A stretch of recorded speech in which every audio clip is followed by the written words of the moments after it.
Here, coming to you live from Surprise in Arizona. Hope you're having a super fantastic sparkling day. Welcome to Before the Dirt Nap podcast number 2029, Networking Riches Recap Day 1. It has been a phenomenal day today. We had got to meet lots of new people today. And those who know me know I love meeting new people. We had them from all over, all in different temperature zones as well. Got to share my favorite thing. Somebody said it was snowing up there, and I said, do you like to sit in front of a roaring fire eating ice cream when it's like that outside? It's my favorite thing to do. Had somebody on there who was originally from Prague and is now living in the US. So talked about the city of Prague and how much I loved it. And Brad and I always wanted to go back. We haven't made it back there yet, but we will. Had lots of new people on today, which was awesome. We had a very high energy day today. It was just sort of like everybody was on fire, and the coaches were ready to teach, and the students were ready to learn, or the attendees were ready to learn. It was a phenomenal day. On my part, very busy. But then when is it not? That's one thing I love about Networking Riches. It does, and love working on the team with Casey and the other coaches and things. And it's just sort of like that vibe. I just love the getting in there, getting things done that needs to get done, keeping an ear on what's going on, listening for when Casey wants me to take a note of something, or somebody mentions something that I need to bring up with Casey later on, or the team later on. It is just a really cool day. Absolutely love it. And everybody was there ready to learn, which was awesome. We had quite a few people on there today too. We had the most amazing breakthrough zone that we've had for a while. Mind you, all the breakthrough zones, whenever we have breakthrough zones, I love the breakthrough zones. These are the times when people volunteer to go into the breakthrough zone, or the hot seat as we used to call it. And they tell us one thing about their business, an area that they're struggling with in their business. They have to be open, they have to be coachable, and they give us numbers, and it's all kept private and everything else within the group. And then Casey and the other three coaches get in there and help solve the issue that they have with suggestions and coaching and just lots of really cool stuff. And then I like if I can see everybody else, but usually we have them on Spotlight because we do it on Zoom. We have the person participating on Spotlight along with the coaches, so you really don't get to see the gallery view. But of course, you can go over and click on the gallery view, and I just love seeing the light bulbs going off above heads inside the gallery, as well as, sorry, I got itchy nose, there we go, as well as the person who is in the hot seat seeing their light bulbs go off as well. And some of them are like a deer caught in headlights. Some of them are sitting there and they're writing down furiously. But today's one was really cool. It was a guy who is starting a new practice in the health and wellness industry, and talking about where he is at right now. And he has had jobs in the health and wellness industry before, but now he's branching out into his own practice. And so the coaching for starting from scratch was just amazing. All the ideas that they gave him, from marketing ideas through to how to connect with people, how to generate leads. It was just really cool. I wrote more notes than I think I've written in a long time on a breakthrough zone. But then, I was talking to him about, he wants to have an in-person practice. Well, then we were sort of like, well, why stop there? Why not explode it and have it as a hybrid, online and in person? So he's sort of like, think about that one. But, just how to reach out to people, get the leads coming in, and generating things like newsletters and podcasts and blogs and all these sorts of things that can help him increase his exposure, increase his business, get people seeking him out. It was just really cool information. And, a lot of this people can use for their own businesses, whether they are starting a business or they have already got an established business but want to grow it even further. The notes that the stuff that was talked about today will help anybody increase their business if they're willing to put in the work to do it. And that's the big thing. What do you already have in place? What are you willing to be coachable about? What are you willing to change? What actions are you willing to take? And the guy we had today, very open, very coachable, saw a lot of value in what we were doing and what was coming down the path and all of this sort of thing. So we'll see. We'll keep an eye on him and see where he goes with that. But yeah, it was really cool. this is why I love this area. I pick up new stuff throughout the day with the modules that, we've been through them time and time and time again. Casey changes up things every now and again, puts some new content in there, makes it more relevant to today's climate and everything else. And then you get somebody in the hot seat, and this is where I love it, because we don't know what's going to happen in the hot seat. You've got this person who comes in, they say, this is my business, this is where I'm at, this is where I want to go, this is the issue that I'm having. And then, Casey will start asking them questions to get clarification and everything else. And then the coaches just dive in and basically have fun. It's all completely off the cuff. It is not rehearsed, because those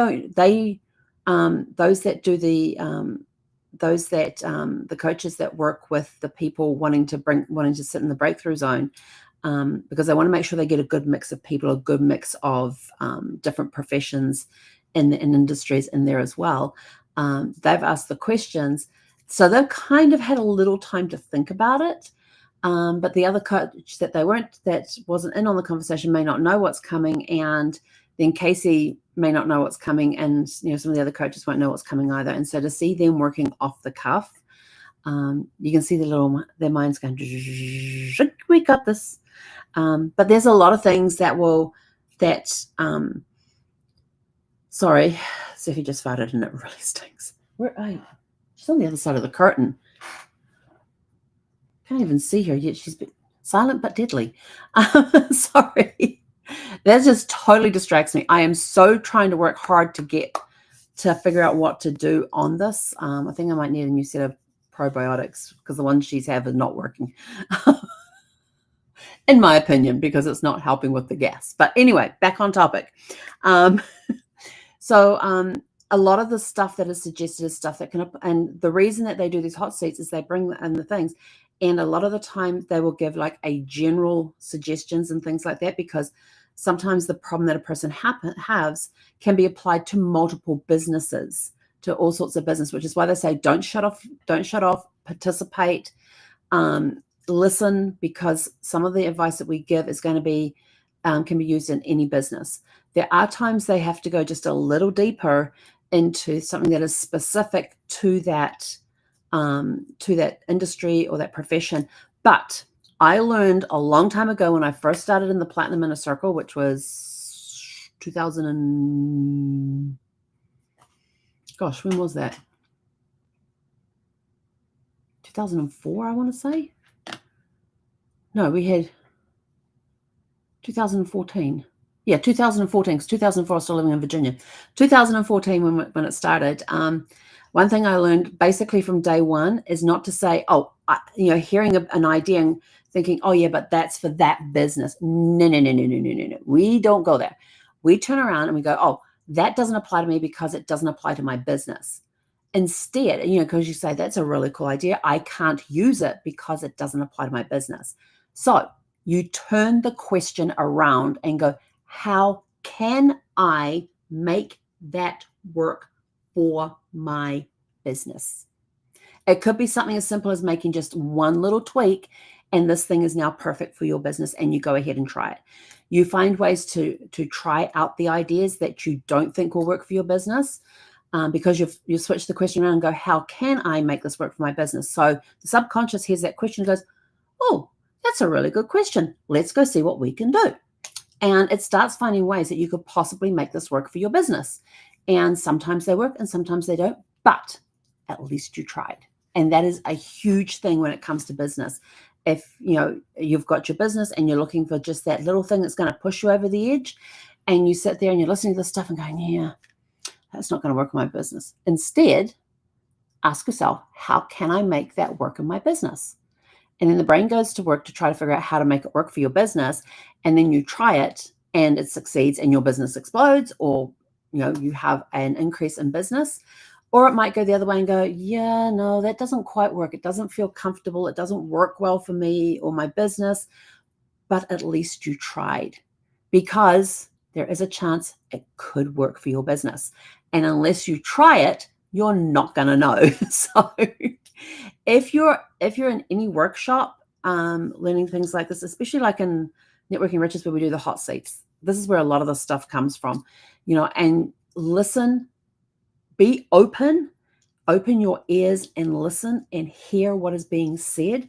And if you want to try it for your business, turn around and say, how can I make that work for my business? Your subconscious will go to work on that to figure it out. Because especially if it's an idea that you like, but you're not sure how to implement it in your business, ask the question, how can I make this work for my business? And make sure you take notes about it and everything else, because then later on when you go back and look over your notes, you get to around and go, oh, that's right. How can I make that work for my business? And you might suddenly go, oh, this is how I could, and you start writing down. And pen and paper or pencil and paper always work the best for this type of thing, because, and this is, I know people love to use computers and type and all of that, but there has actually been studies done that actually prove that when you write something with a pen or a pencil on a piece of paper, so you're physically writing, there is a connection that is created between that idea that's been written on the page and your brain. There's actually a connection there. It's been scientifically proved that stuff will stick better with pen and paper than it will if you're sitting there typing, because while you're typing, you're listening and just typing the words and not really concentrating on what the words say. Your brain could be somewhere else, while this, one part of the brain is sitting there typing, oh yeah, this is pretty good. Oh, what was that thing I was going to do yesterday? No. Pen and paper, pencil and paper works so much better for making things stick in the brain and for the brain to start working on things. So remember, when you're listening to hot seats being done, always ask, if you come across something that's a good idea and you're not sure how it's going to work or if it's going to work, just ask the question, how can I make this work in my business? And your subconscious will go to work and go, oh, yes, that's a very good idea. Let's see how we can get on that and make it work. You never know, but at least give it a try. Committed action. Commit to the action of doing this. What else did we learn today? That's something I always learn. I always remember that one.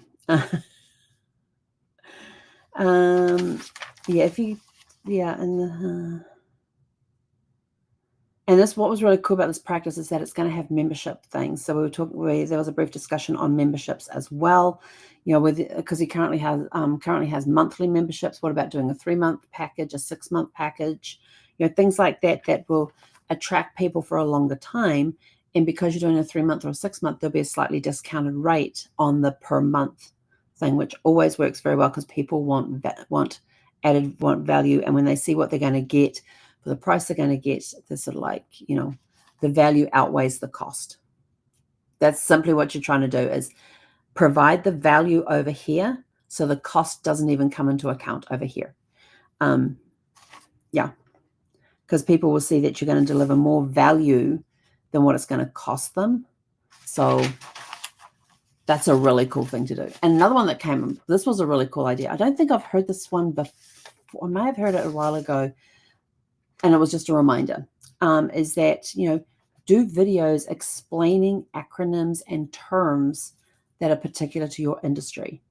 So like, for example, in the travel industry, there's different terminology that we use that means different things to what people think it means. Actually, I did do some of these years ago. That's that day that Brad and we went out. I got dressed up. I had, and in the car, I had some different tops. I had a black jacket and would switch out the tops every now and again to give us different color combinations with the black jacket. Had the black jacket on, had the black jacket off. And we went to Lake Balboa Park, and we drove around, we'd park the car and we'd changing the scenery, changing the shirts underneath the jacket, and did these videos on different frequently asked questions in travel. And we also did things like acronyms and terms that are particular to travel as well. So that was years ago. That was way back in the Wayback Machine. That was around 2014, 2015. We did those videos. They are somewhere on my YouTube channel. I don't exactly know where, but they are somewhere on there. And Brad had his Whippy-Doo bells and whistles camera. And this was a digital one. I still have his film one. this was a digital one. He put it on the tripod. We had this microphone with this, I don't know how long, it was like a 20, 30, 40, 50 foot lead on it. And it was a lav mic. And it had this long lead on it, and it went up to and plugged into the camera. So I was able to capture the voice that way. And Brad was the photographer in the family. It was a hobby he always had, always loved doing.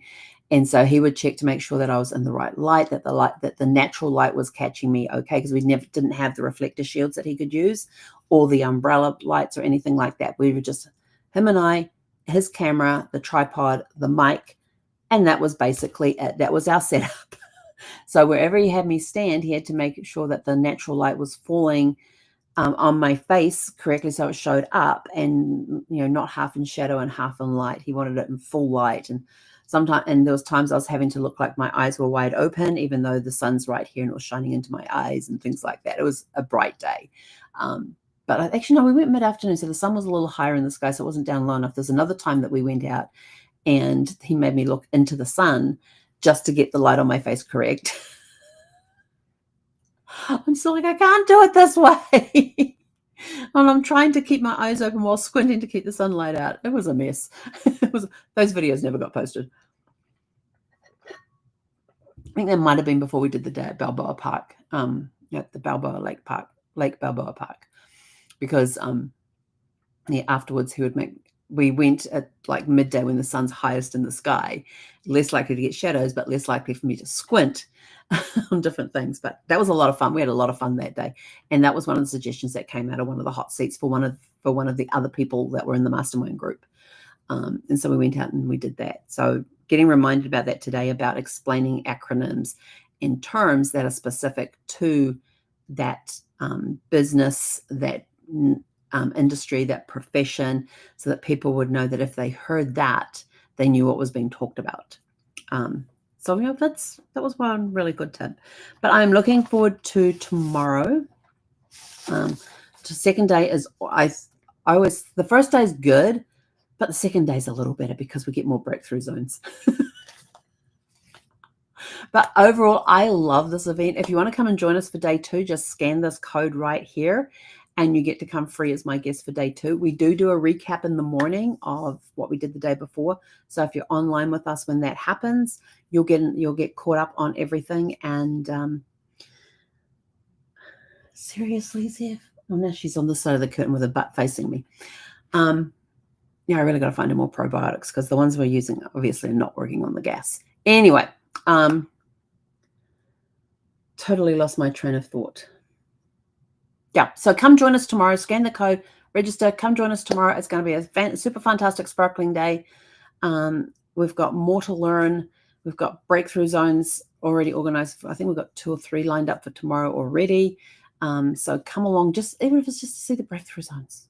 But we also talk about follow-up as well. So that's always I love the follow-up section, because I always pick up new things, because sometimes Casey lets something slip and I'm like, he hasn't talked about that before. So I'm waiting to see what he slips in tomorrow as new stuff in the follow-up sequence. So anyway, come join us. Scan the code up here. If you were at Networking Riches day 1 today, leave us comments leave us comments below, letting us know what some of the takeaways that you got from the event. And we will catch you guys back here tomorrow evening at 6 p.m. Pacific.